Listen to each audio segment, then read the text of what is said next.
Do you know there's a mental state that Einstein, Darwin, and every creative genius deliberately sought out? It's free, it's powerful, and you're probably terrified of it. That is boredom. Yes, you heard it right.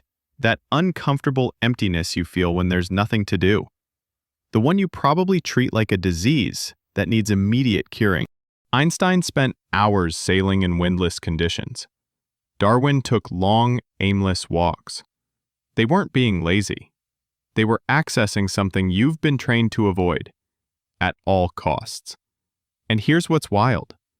Every time you reflexively grab your phone during a quiet moment, you're not just passing time. You're shutting down three critical brain functions that separate innovative thinkers from everyone else, at the cost of your creativity, your problem-solving ability, and your self-awareness are slowly diminishing, like muscles you never use.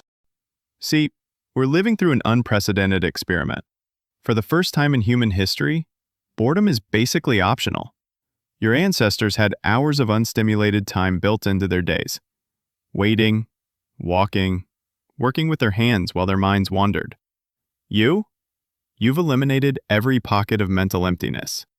Podcasts during commutes, videos while eating, endless scrolling in every spare second. The philosopher Pascal said that all of humanity's problems stem from our inability to sit quietly in a room alone. That was 350 years ago. Before smartphones, before social media, before the constant stimulation economy. What I'm about to show you will change how you think about those empty moments forever. Today, we're going to explore why you need to be bored.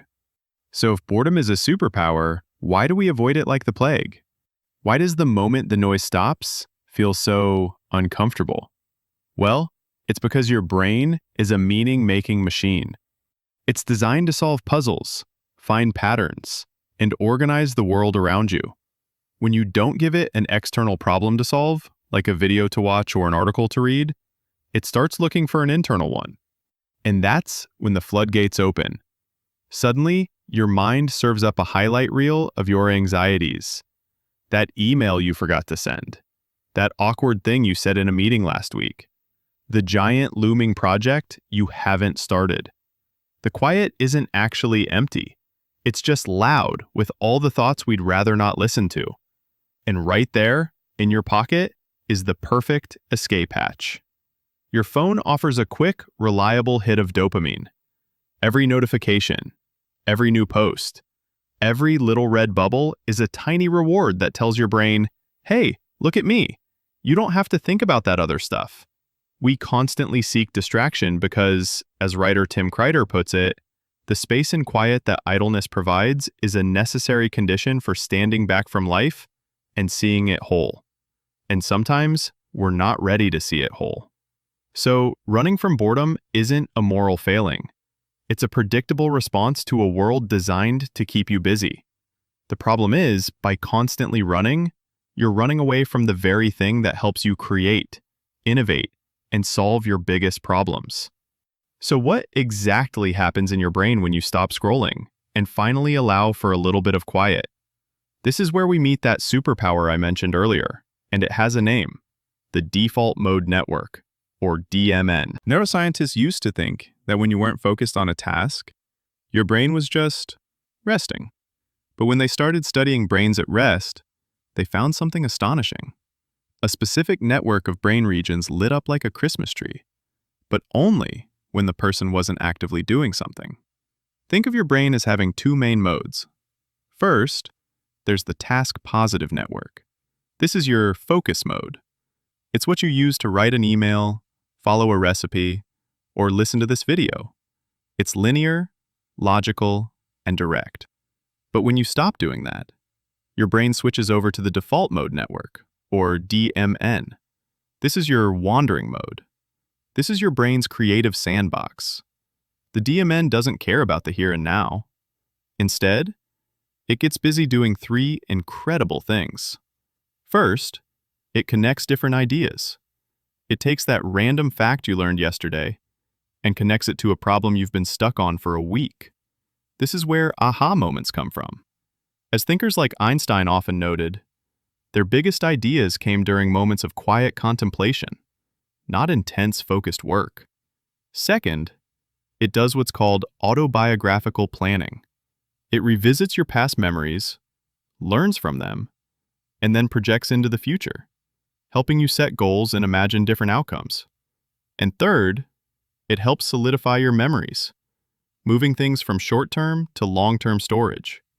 As Manoush Zomorodi, author of Bored and Brilliant, says, boredom is the gateway to mind wandering, and mind wandering is the gateway to your most creative, insightful self. So, when you reach for your phone to fill a 5-minute gap, you are literally interrupting your brain's natural creative process. You're shutting down the DMN right as it's about to get to work. Okay, so letting your mind wander is good. But if you've ever tried to just be bored, you might have noticed it doesn't always feel good. Sometimes it's a restless, agitated feeling, a kind of mental itch you can't scratch. You don't want to do anything, but you also don't want to do nothing. This is where it's crucial to understand that not all boredom is created equal. We need to make a distinction between two very different types. First, there's what we can call empty boredom. This is the negative state we all dread. It's a feeling of being trapped and understimulated. You're looking for an escape, any escape. This is the boredom that leads you to mindlessly scroll through your phone or refresh your email for the 10th time, hoping for something, anything, to happen. This kind of boredom doesn't lead to creativity. It just leads to more distraction. A survey conducted by Global Tech Care Company says that the average person picks up their phone 96 times per day. That's once every 10 minutes you're awake. We spend over 5 hours daily on our devices. That's 76 days a year. But then, there's productive boredom. This is a gentler, more open state. It's not about feeling empty, it's about creating space. You're not agitated or trying to escape the moment. You're simply allowing your mind the freedom to drift, without a specific goal. The goal of this video isn't to make you feel more empty boredom. The goal is to show you how to transform those moments of potential agitation into productive boredom, where your default mode network can come out and play. So how do we actually do this? How do you create space for productive boredom without just feeling restless and anxious? It's not about locking yourself in a white room for an hour. That's too big of a leap. Instead, you need a simple, repeatable framework. Let's call it the 3 L's. The first step is to lower the stakes. Don't start by trying to find an hour of empty time. That's terrifying. Start with 5 minutes. The goal here is to simply break the habit of instantly filling every gap. So the next time you're waiting for the bus, just wait. Don't pull out your phone, don't put in your headphones. Just stand there and let the 5 minutes happen. Or try driving to the grocery store without the radio on.